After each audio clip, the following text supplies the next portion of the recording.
Alright guys, this is it. The new run of ICS kits are here. So in this video here, I'm just going to go over some of the differences between the first generation and the new second generation ICS kits. I got a lot of feedback from the first generation kits, and mostly positive. So I took most of the ideas that I could and integrated them into the new ICS kits. So we'll start at the back, and I can show you the differences between both of these versions. Alright, so we'll start out way back here on the old kit. And what you can see here is that this part right here is straight. So whenever you got this to your house and wanted to put this on your marker, the hole in your back block had to be exactly the right diameter, or else you might have trouble pressing it in. But on the new version, it might be hard to see, but there's actually a taper on this now. And what the taper does is allows the part to function properly with a wider tolerance range on the back block holes. So that should make installation easier whenever you press this into your back block. It should align better and then just press in nice and smooth. If your hole sizes are very out of tolerance, you still might have a problem, but I kind of doubt it now. This is a much better part. Okay, so on to the IVGs. Now, the IVG on the first generation one, you can see the adjusting knobs here are kind of ugly, and there's no thread locking device to keep the IVG in place. You kind of had to put Teflon tape on it or something. And what I noticed was CCM IVGs were very similar to what I was making, but just way better in every way. Most of my guns, I ended up adapting CCM IVGs for mine. So what I did was I made my own CCM style IVG. So this is the same diameter and length and everything that a CCM is. And I also broached the holes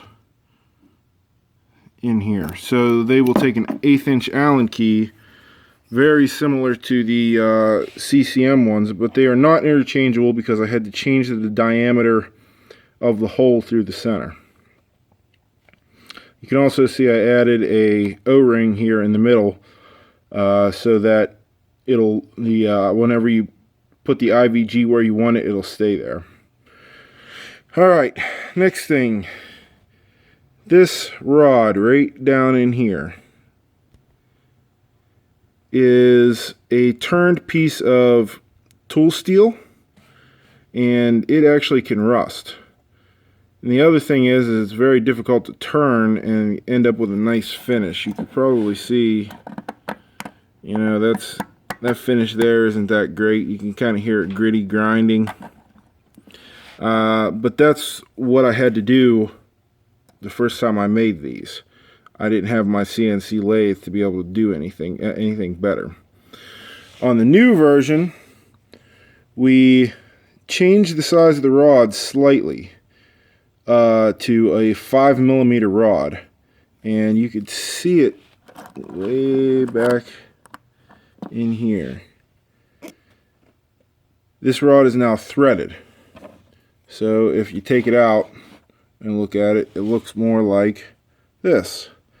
This is a 5mm thread on the end here, and some people were asking about adjustment.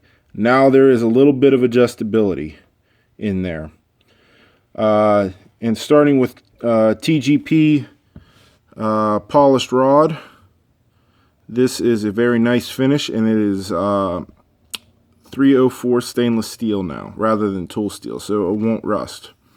The other addition that people requested was some kind of hole or some way to hold this shaft while you tighten this nut or tighten this bolt on the back of the back block. So I went ahead and cross drilled an 1/8 inch hole. You have to excuse, this is actually one of the scrap ones. An 1/8 inch hole through here so that you can put something through there and tighten the screw down and then release it without marring the finish on this polished rod. The next step here is there's really not a whole lot of difference between this part here, the rear part of the bolt, and the new rear bolt section. The only thing is I got a little bit of finish done on the new part, so it's just nice and black and makes a nice contrast with the brass. Okay, so now onto the bolt itself, or onto the hammer itself. Originally, this is a 304 stainless steel hammer, and that's great, but the actual weight of the brass is slightly denser, so this actually has more weight.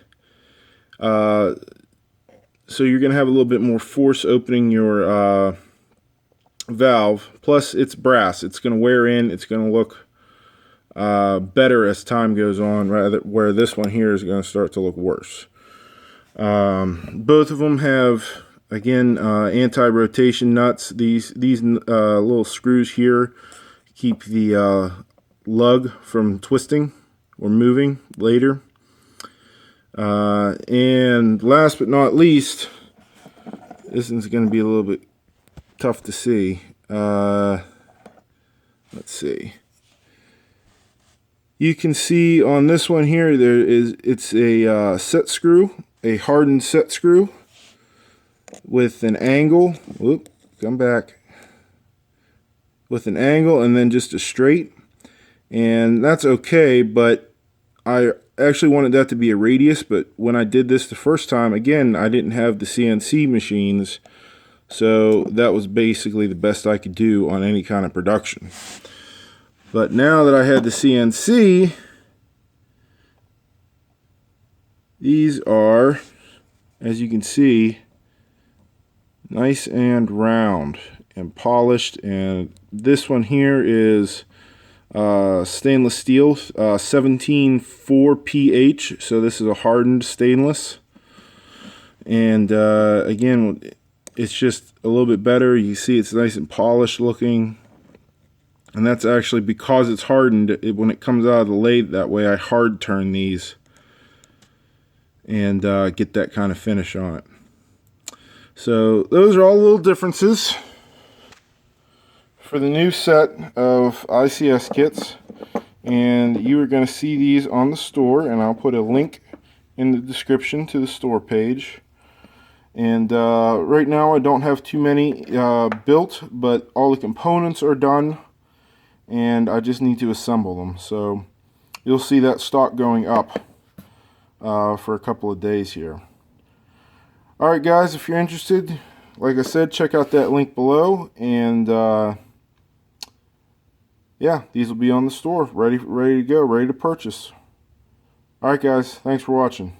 See you on the next one.